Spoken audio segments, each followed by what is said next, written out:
सच्चिदानंद रूपाय विश्वोत्पत्त्यादि Hathaway तापत्रय विनाशाय श्री कृष्णाय वयम नुमा। श्री कृष्णाय वयम नुमा।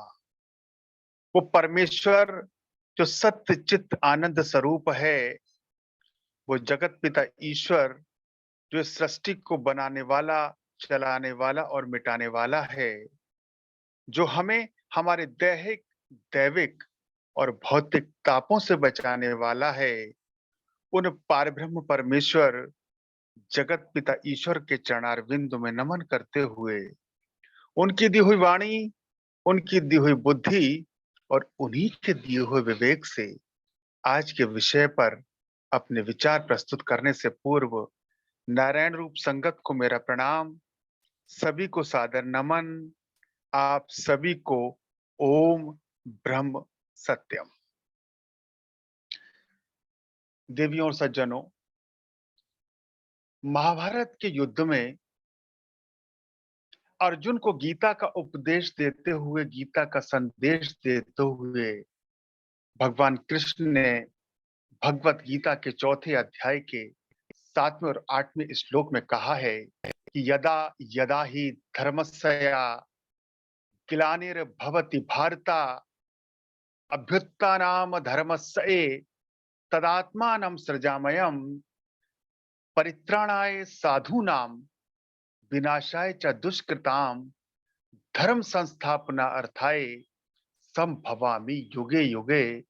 संभवामि युगे युगे अर्थात जब जब धर्म की हानि होती है, अधर्म की वृद्धि होती है, तब तब मैं अपने रूप को रचता हूं, अर्थात निराकार रूप को छोड़कर साकार रूप से लोगों के सम्मुख प्रस्तुत होता हूं और परित्राणाय साधूनाम विनाशाय च दुष्कृताम, साधु पुरुषों का उत्थान करने के लिए, उद्धार करने के लिए, पाप कर्म करने वालों का विनाश करने के लिए और धर्म को अच्छी तरह से स्थापित करने के लिए मैं युगों युगों में प्रकट हुआ करता हूं। भगवान ने यहाँ पर एक बात कही है, एक संदेश दिया है और भविष्य के लिए एक भरोसा भी दिया है कि जब जब इस धरती पर धर्म की हानि हुई है, तब तब मैं इस धरती पर अवतरित होकर अधर्म को मिटाकर धर्म की स्थापना मैंने की है और साथ ही जनमानस को एक भरोसा भी दिया है कि भविष्य में जब कभी भी धर्म की हानि होगी, अधर्म बढ़ जाएगा, तब तब मैं अपने निराकार रूप को छोड़कर, अपने उस दिव्य धाम को छोड़कर इस धराधाम पर साकार रूप में अवतरित होकर अधर्म को मिटाकर धर्म की स्थापना करूंगा, धर्म को स्थापित करूंगा। और यही बात श्री रामचरितमानस के बालकांड में गोस्वामी तुलसीदास जी लिखते हैं कि जब जब होए धर्म की हानि, बाढ़ही असुर अधम अभिमानी, करही अनीति जाय नहीं बढ़नी, सीधही विप्र धेनु और सुर धरणी, तब तब प्रभु धर विविध शरीरा और हरहि कृपानिधि सज्जन पीरा। हरहि कृपानिधि सज्जन पीरा अर्थात जब जब धर्म का हिरास होता है, जब जब अधर्म बढ़ता है, नीच अभिमानी राक्षस बढ़ जाते हैं, करही अनीति जाए नहीं बढ़नी, जो इतना अन्याय, इतना अत्याचार करते हैं जिसका वर्णन नहीं किया जा सकता, और सीधा ही विप्र धेनु सुर धरणी, जिनके अन्याय और अत्याचार के कारण ब्राह्मण, गौ, देवता, संत जन कष्ट पाते हैं, तब तब प्रभु धर विविध शरीरा और हरहि कृपा निधि सज्जन पीरा। तब तब वे कृपा निधान प्रभु भांति भांति के दिव्य शरीर को धारण करके, भांति भांति के दिव्य स्वरूपों को धारण कर इस धराधाम पर अवतरित होते हैं और सज्जनों की पीड़ा को हरते हैं, सज्जनों के संकट को हरते हैं, अधर्म को मिटाकर धर्म की स्थापना करते हैं।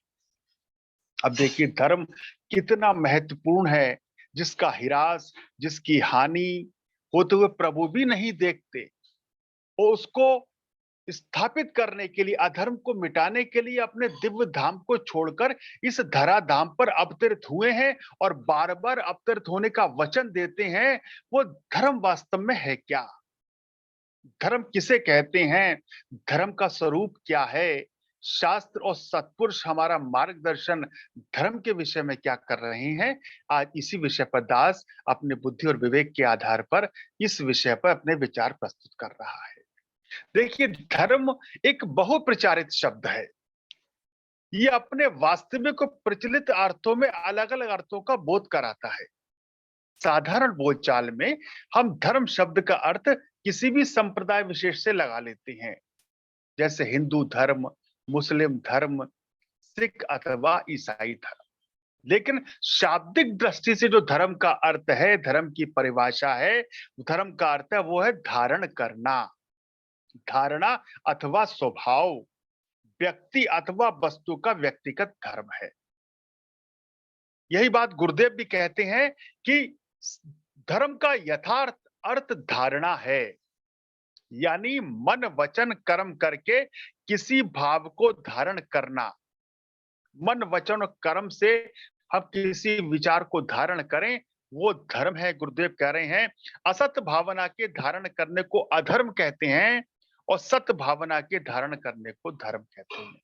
असत भावना, किसी भी बुरी भावना को, किसी भी बुरी विचार को, किसी भी बुरे भाव को धारण करने का नाम अधर्म है और किसी अच्छी बात को, अच्छे विचार को, अच्छे भाव को धारण करने का नाम धर्म है। ये गुरुदेव हमारा मार्गदर्शन कर रहे हैं कि किसी अच्छी बात को, सत भावना के धारण करने को धर्म कहते हैं और असत भावना के धारण करने को अधर्म कहते हैं।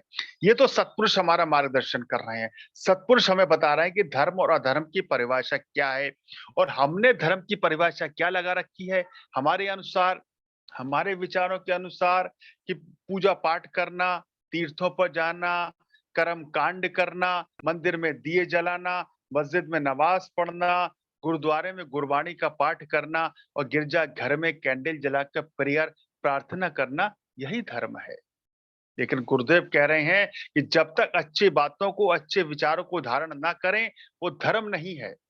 हम कितना ही कर्म कांड कर लें, कितना ही पूजा पाठ कर लें, कितनी ही तीर्थाटन कर लें, कितना ही दान पुण्य, दान यज्ञ भंडारा कर लें, लेकिन अगर हमने अच्छे विचारों को, अच्छे भावों को अपने मन में धारण नहीं किया, तो वो धर्म नहीं है, धर्म का मार्ग नहीं है, हम धर्म के मार्ग पर नहीं चल रहे। अब धर्म की परिभाषा को आगे और विस्तृत करके बताया गया, हमारा मार्गदर्शन किया गया है कि धर्म किसे कहते हैं।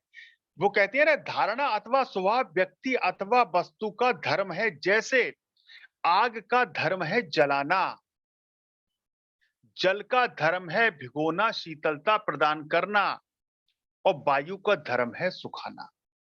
अग्नि ने मन वचन और कर्म से जलाने के स्वभाव को धारण किया है। हर स्थिति, हर परिस्थिति में अग्नि जलाएगी। जब भी हम अग्नि के पास जाएंगे, अग्नि हमारे पास आएगी, हमें तपिश, हमें ताप की महसूस होगी, हमें जलन महसूस होगा। ये अग्नि का धर्म है। जल का धर्म है भिगोना, शीतलता प्रदान करना। जल ने मन वचन और कर्म से शीतलता प्रदान करने को धारण किया है, ये जल का धर्म है। और वायु का धर्म है सुखाना। किसी भी स्थिति, किसी भी परिस्थिति में अग्नि, जल या वायु अपना ये धर्म परिवर्तित नहीं करेंगे। कभी भी ऐसा नहीं होगा कि हम जल में हाथ डालें और जल जाए, अग्नि में हाथ डालें और शीतलता मिले, क्योंकि अग्नि अपने धर्म पर चल रही है, जल अपने धर्म पर चल रहा है, वायु अपने धर्म पर चल रही है।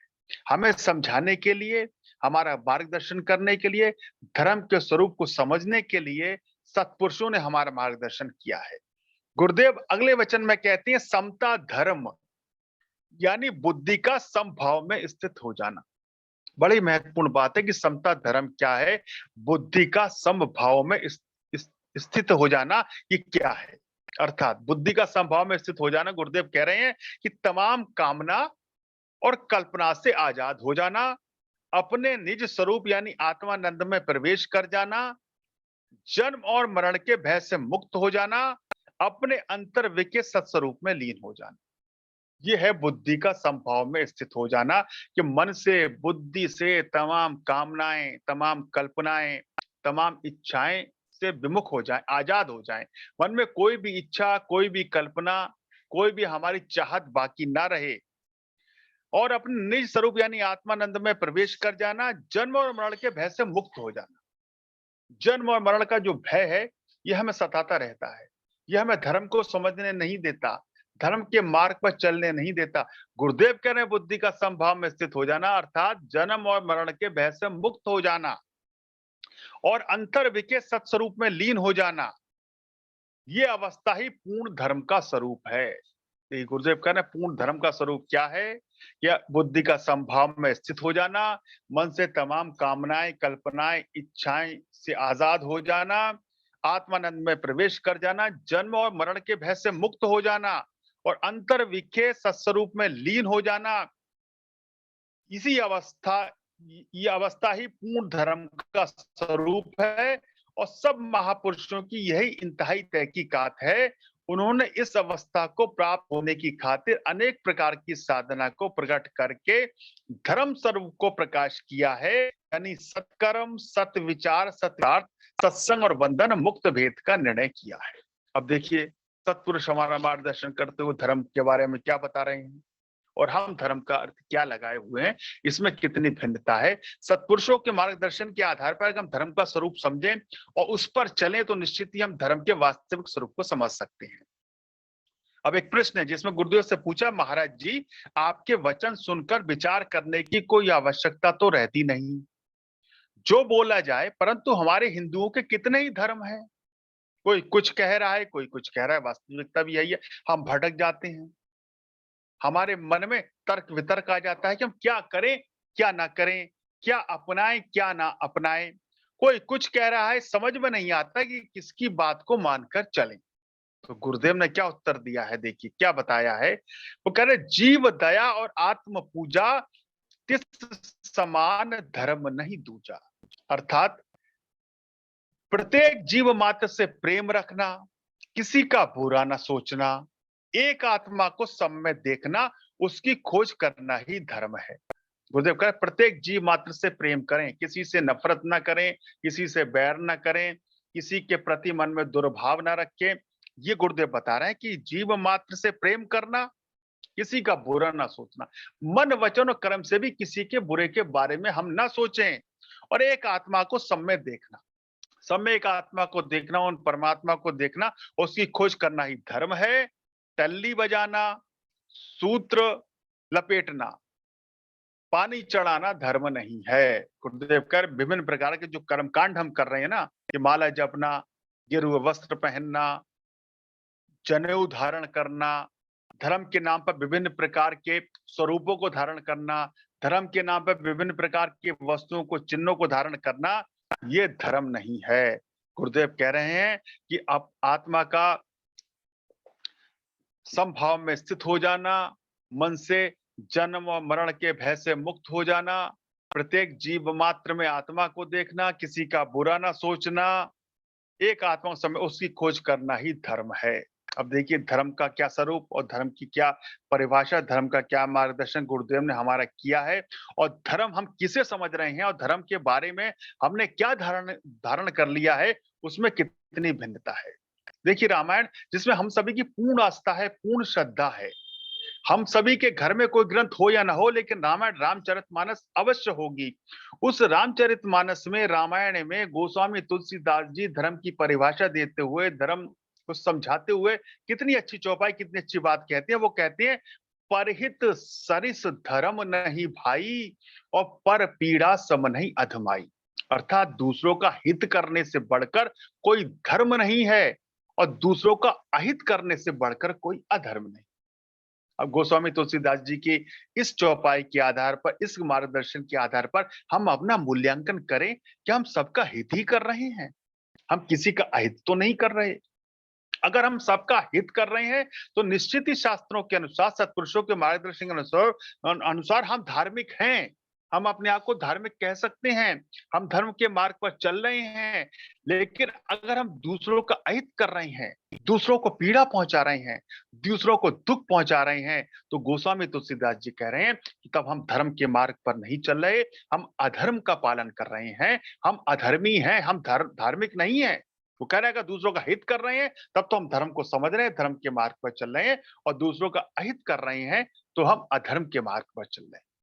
एक और चौपाई है रामायण की रामचरितमानस की, जिसमें गोस्वामी तुलसीदास जी क्या कहते हैं कि दया धर्म का मूल है और पाप मूल अभिमान, और तुलसी दया न छोड़िए जब तक घट में प्राण।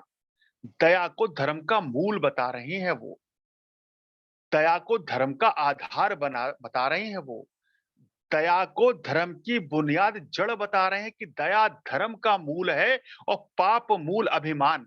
और सबसे बड़ा जो पाप है वो अभिमान है, अहंकार है। और कह रहे हैं तुलसी दया न छोड़िए जब तक घट में प्राण। जब तक हमारे घट में प्राण है, जब तक हमारी अंतिम श्वास है, तब तक दया का भाव, दया का स्वभाव हम न छोड़ें। ये वास्तविक धर्म है। और अगर हम अभिमान कर रहे हैं, अहंकार कर रहे हैं, तो ये नहीं है, ये सबसे बड़ा पाप है। अब देखिए शास्त्र सत्पुरुष हमारा मार्गदर्शन कर रहे हैं, हमें बता रहे हैं कि धर्म क्या है। मनुस्मृति में मनु महाराज जी हमारा मार्गदर्शन करते हुए बताते हैं कि धर्म क्या है। अब हम देखते चले कि हमने जो धर्म का स्वरूप समझा है उसमें और शास्त्रों के मार्गदर्शन में, सत्पुरुषों के मार्गदर्शन में कितनी भिन्नता है। अब मनु महाराज जी मनुस्मृति में एक श्लोक है जिसमें धर्म के 10 लक्षण बताए गए हैं। धर्म के ये 10 लक्षण हैं, अगर ये हमारे अंदर हैं तो हम धार्मिक हैं, हम धर्म के मार्ग पर चल रहे हैं, तब हम धर्म को समझ रहे हैं।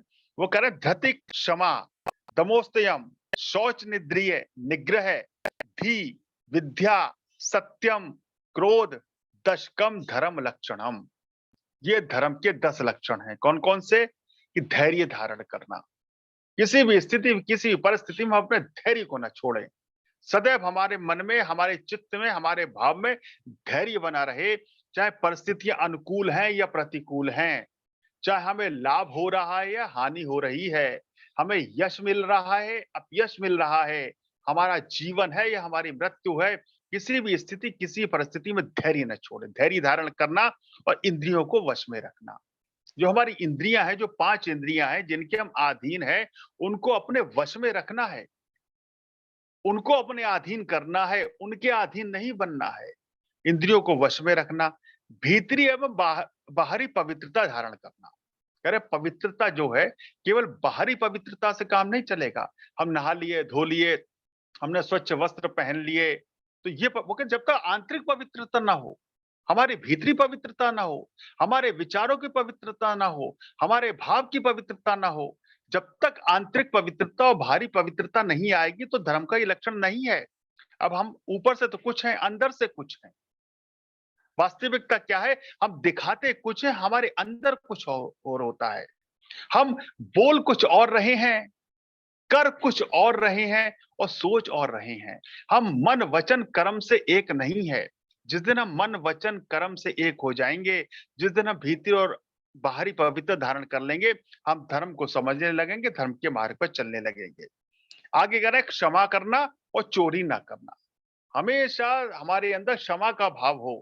कोई कितनी बड़ी गलती कर दे, कोई हमारा कितना ही नुकसान कर दे, हमारा कुछ कोई कितना ही बिगाड़ दे, क्षमा का भाव हमारे अंदर सदैव बना रहना चाहिए। उसको दंड देने का भाव हमारे अंदर नहीं आना चाहिए। वो जैसा भी कर्म कर रहा है उसके कर्म अनुसार उसको फल ईश्वर देंगे, परमेश्वर देंगे। हम दंड देने वाले कौन है? तो कह रहे हैं क्षमा करना और चोरी ना करना। कभी किसी प्रकार की चोरी ना करें। देखिए चोरी केवल किसी वस्तु की, किसी पदार्थ की चोरी नहीं होती है। चोरी बहुत तरीके से होती है। कि समय की चोरी करना, अपने काम की चोरी करना, किसी के जो उसको देना शुल्क की चोरी करना, बहुत सी ऐसी चोरियां हैं। केवल ऐसा नहीं कि हमने कोई चीज चुराई और वो चोरी है। अपने मन वचन कर्म से किसी प्रकार से किसी का भी दुख ना पहुंचाना, चोरी ना करना और मन को वश में रखना। जो हमारा जो मन है ये हमारे वश में रखना। सात्विक बुद्धि, सात्विक ज्ञान, सत्य का पालन करना, क्रोध न करना, ये धर्म के 10 लक्षण हैं। अब देखिए हम इन दसों लक्षणों के इन इन दसों लक्षणों में से हमारे अंदर कितने लक्षण हैं, हम कितने लक्षणों को अपने जीवन में धारण कर रहे हैं। अगर इन लक्षणों को जीवन में धारण कर रहे हैं तो हम धार्मिक हैं, हम धर्म के मार्ग पर चल रहे हैं, हम धर्म को अपना रहे हैं। इन दसों लक्षणों में मनु महाराज जी ने यह बिल्कुल नहीं कहा कि इन दसों लक्षणों को धारण करने वाला, चाहे वो राम को मानने वाला हो, रहीम को मानने वाला हो, नानक को मानने वाला हो या ईसा मसीह को मानने वाला हो, वो किसी भी जाति, किसी भी संप्रदाय, किसी भी पंथ का हो, अगर ये 10 लक्षण हैं उसके अंदर या दसों में से कुछ भी है तो वो धार्मिक है और धर्म के मार्ग पर चल रहा है। एक और श्लोक है मनुस्मृति का जिसमें मनु महाराज जी कहते हैं, शौचम दानम तपम श्रद्धा गुरु सेवा क्षमा दया विज्ञानम विनय सत्य सिमिति धर्म समुच्चम, अर्थात पवित्रता, पवित्रता बाहरी और भीतरी पवित्रता हमने सुनी, सेवा, हमारे अंदर मन में सेवा का भाव, और सेवा भी निष्काम सेवा, सकाम सेवा नहीं। हम सेवा करते हैं लेकिन हमारे मन में उसके बदले विचार क्या रहता है, हम जो भी सेवा कर रहे हैं, जो भी कर्म कर रहे हैं, इसका कुछ ना कुछ प्रतिफल हमें मिले। अगर हम दान भी कर रहे हैं तो हमारे मन में रहता है इस दान का कुछ पुण्य हमें मिले। कोई सेवा भी कहीं कर रहे हैं तो हम किसी मतलब से सेवा करते हैं, जहां हमारा कोई मतलब सिद्ध हो रहा होता है, जहां हमारा कोई कार्य सिद्ध हो रहा होता है, जहां हम ये समझते हैं ये काम करने से, ये सेवा करने से हमें इसका प्रतिफल मिलेगा, हम वही सेवा करते हैं। लेकिन गुरुदेव कह रहे हैं, वो मनु महाराज जी कह रहे हैं, ये सेवा नहीं है। तप, श्रद्धा, गुरु आज्ञा का पालन, गुरु की जो भी आज्ञा है, गुरु ने जो भी मार्गदर्शन हमारा किया है, उसमें पूर्ण आस्था, पूर्ण श्रद्धा, उसका पालन करना, क्षमा का भाव, दया करना, जो गोस्वामी तुलसीदास जी कहते हैं दया धर्म का मूल है, अध्यात्म, ज्ञान, सदाचार युक्त जीवन, सत्य का पालन करना इत्यादि के समुदाय का नाम ही धर्म है। देखिए, पवित्रता, सेवा, तप, श्रद्धा, गुरु आज्ञा का पालन, क्षमा भाव, दया करना, अध्यात्म, ज्ञान, सदाचार युक्त जीवन, सत्य का पालन करना इत्यादि के समूह का नाम धर्म है। और धर्म हम क्या समझ रहे हैं? हमारे हिसाब से धर्म क्या है? धर्म के नाम पर कितने भी आयोजन हो रहे हैं, लेकिन ये देखें कि क्या इन गुणों का हम पालन कर रहे हैं, तो हम धर्म के मार्ग पर चल रहे हैं। ये मनु महाराज जी ने हमारा स्पष्ट मार्गदर्शन किया है, पूज्य गुरुदेव ने हमारा मार्गदर्शन किया है, धर्म क्या है बताया है, पूज्यपाद गोस्वामी तुलसीदास जी महाराज ने धर्म के बारे में बताया है। और इन सब के आधार पर हम अपना मूल्यांकन करें, अपनी तुलना करें, क्या धर्म के मार्ग पर हम चल रहे हैं या धर्म के मार्ग से हटकर चल रहे हैं।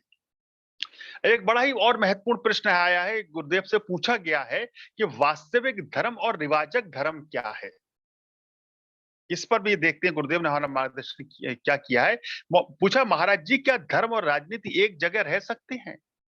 तो गुरुदेव ने कहा है, प्रेमी धर्म और राजनीति एक दूसरे से भिन्न न समझो, लेकिन रिवाजक धर्म जो आज का धर्म बना हुआ है और शैतानियत जो आज की राजनीति बनी हुई है, एक नहीं हो सकते। देखिए, रिवाजक धर्म और वास्तविक धर्म, धर्म और राजनीति का कितना सुंदर उन्होंने तुलनात्मक अध्ययन करके तुलनात्मक मार्गदर्शन हमारा किया है। कह रहे हैं, ना ही असल राजनीति के साथ रिवाजक धर्म का कोई संबंध है। रिवाजक धर्म में वही बातें हैं जो किसी प्रकार के पंथ, मत, अदारे, गिरोह के रहन सहन, रीति रिवाज, पोशाक, खान पान और देश के चलन पर आधारित है। जैसे गिरजाघर जाना, विशेष रूप से परमात्मा की भक्ति करना, नमाज पढ़ना, रोजे रखना, चोटी रखना, जनेऊ धारण करना, तिलक लगाना, कड़ा, कंगा, कच्छ, कृपाण धारण करना इत्यादि सब रिवाजक धर्म है। ये गुरुदेव अब स्पष्ट हमारा मार्गदर्शन कर रहे हैं, अंतर बताएं रिवाजक धर्म और वास्तविक धर्म में क्या अंतर है। गुरुदेव कह रहे हैं कि रिवाजक धर्म जो है अपने रहन सहन, विभिन्न प्रकार के रीति रिवाज, पोशाक, खान पान और देश के चलन पर आधारित, जैसे गिरजा, कोई किसी पंथ को मानना है, कोई गिरजाघर जा रहा है, कोई मंदिर में जा रहा है, कोई गुरुद्वारे में जा रहा है, कोई मस्जिद में जा रहा है, विशेष रूप से अपने तरीके से परमात्मा की भक्ति करना, तिलक लगाना, नमाज पढ़ना, मंदिर में दिए जलाना, मस्जिद में नमाज पढ़ना, गुरुद्वारे में गुरबाणी का पाठ करना, गिरजाघर में कैंडल जला के प्रेयर करना, प्रार्थना करना, ये सब रिवाजक धर्म है। उसका वास्तविक धर्म से कोई संबंध नहीं है। धर्म का संबंध वास्तव में शांति के साथ है और रिवाज का धर्म शरीर के साथ है। धर्म का संबंध गुरुदेव कह रहे हैं शांति के साथ है। ये सब करने के बाद अगर हमारे मन को शांति मिल रही है, मन में हमारे बेचैनी कम हो रही है, तो ये वास्तविक धर्म है। और इन सबको करने के बाद भी हमारे मन की अशांति बढ़ती जा रही है, हमारे मन में क्रोध बढ़ता जा रहा है, ईर्ष्या बढ़ती जा रही है, राग द्वेष बढ़ता जा रहा है, हिंसा का भाव बढ़ता जा रहा है, काम चोरी बढ़ती जा रही है, तो ये वास्तविक धर्म नहीं है। धर्म का जो अर्थ है वो शांति से है, प्रेम से है, सद्भाव से है, एकता से है, समर्पण से है, सेवा से है, त्याग से है, भक्ति से है, ज्ञान से और वैराग से है। तो देखिए स्पष्ट गुरुदेव ने हमारा मार्गदर्शन किया है कि वास्तविक धर्म क्या है और धर्म का स्वरूप क्या है और धर्म किसे कहते हैं। अंत में एक प्रश्न है, बड़ा ही महत्वपूर्ण प्रश्न है, जो युधिष्ठिर ने पूछा है महर्षि मार्कंडेय जी से धर्म के विषय में। युधिष्ठिर ने कहा है कि सर्वोत्तम धर्म, सर्वोत्तम ज्ञान क्या है? तो गुरुदेव मार्कंडेय जी महाराज ने युधिष्ठिर के इस प्रश्न का उत्तर देते हुए कहा है कि आनशस्सम परो धर्मा, क्षमा च परम बलम, आत्मज्ञानम परम ज्ञानम, सत्यव्रत परव्रतम। अर्थात क्रूरता का अभाव अर्थात दया सबसे महान धर्म है। कह रहे हैं क्रूरता का भाव हमारे अंदर नहीं आए, दया का भाव आए, ये सबसे महान धर्म महर्षि मार्कंडेय जी बता रहे हैं। और यही बात रामचरितमानस में गोस्वामी तुलसीदास जी बता रहे हैं कि दया धर्म का मूल है। तो हम देखें हमारे अंदर अगर दया का भाव है तो हम धार्मिक हैं, धर्म के मार्ग पर चल रहे हैं। वो कह रहे हैं कि क्रूरता का अभाव अर्थात दया सबसे महान धर्म है, क्षमा सबसे बड़ा बल है। सबसे बड़ा जो बल है वो क्षमा है, जो मनु महाराज जी ने भी क्षमा के बल पर जोर दिया है। या हमारे अंदर क्षमा का भाव है तो ये सबसे बड़ा बल है। हम समझते हैं हम शरीर से बलिष्ठ हैं, हम संपन्न हैं, रुपया पैसा है हमारे पास साधन है, हमारे पास हम साधन संपन्न है तो हम बलशाली हैं। और महर्षि मार्कंडेय कह रहे हैं कि क्षमा का भाव नहीं है तो हम बलशाली नहीं है। क्षमा सबसे बड़ा बल है और सत्य सबसे उत्तम व्रत है। जो व्रत है वो सत्य है, हमेशा सत्य के मार्ग पर चलें, सत्य का पालन करें, सत्य को अपनाएं। श्री रामचरितमानस में भी आया है, गुरु गोस्वामी तुलसीदास जी ने कहा है कि धर्म न दूसरा सत्य समाना, सत्य के समान कोई दूसरा धर्म नहीं है। हम हमेशा सत्य के मार्ग पर चलें, ये महर्षि मार्कंडेय कह रहे हैं कि सत्य सबसे उत्तम व्रत है और परमात्मा के तत्व का ज्ञान ही सर्वोत्तम ज्ञान है। सर्वोत्तम जो ज्ञान है संसार का वो परमात्मा के तत्व का ज्ञान है। जब तक परमात्मा के तत्व का ज्ञान ना हो हम ज्ञानी नहीं है। हम कितना ही अध्ययन कर लें, कितनी ही पढ़ाई कर लें, कितनी ही डिग्रियां हासिल कर लें, कितनी ही डॉक्टरेट कर लें, लेकिन परमात्मा के तत्व का ज्ञान नहीं तो वो वास्तविक ज्ञान नहीं है। परमात्मा के तत्व का ज्ञान ही सबसे बड़ा ज्ञान है। जो व्यक्ति सांसारिक वस्तुओं में सुख न खोजकर परमात्मा को ही सुख का स्रोत मानकर सत्कर्मों व भक्ति में लगा रहता है, वो कभी दुखी नहीं होता, ना ही निराश होता है। अतः हृदय में दया व करुणा की भावना रखने वाला ही सबसे बड़ा धर्मात्मा ज्ञानी है। दया का भाव रखने वाला, करुणा का भाव रखने वाला ही सबसे बड़ा धर्मात्मा और सबसे बड़ा ज्ञानी है। तो देखिए शास्त्रों के आधार पर, सत्पुरुषों के आधार पर, अध्यात्म के आधार पर जो धर्म का स्वरूप है वो क्या है, ये हमने जाना, ये हमने समझा। देखिए धर्म को समझने के लिए अधर्म को समझना आवश्यक है। अगर सरल भाषा में समझे कि धर्म और अधर्म क्या है, अध्यात्म क्या है, तो कोई हमारा भला करे हम उसका बुरा करें, ये अधर्म है, नहीं करना चाहिए, गलत है। कोई हमारा भला करे हम उसका बुरा करें, ये अधर्म है। कोई हमारा भला करे हम भी उसका भला करें, ये धर्म है।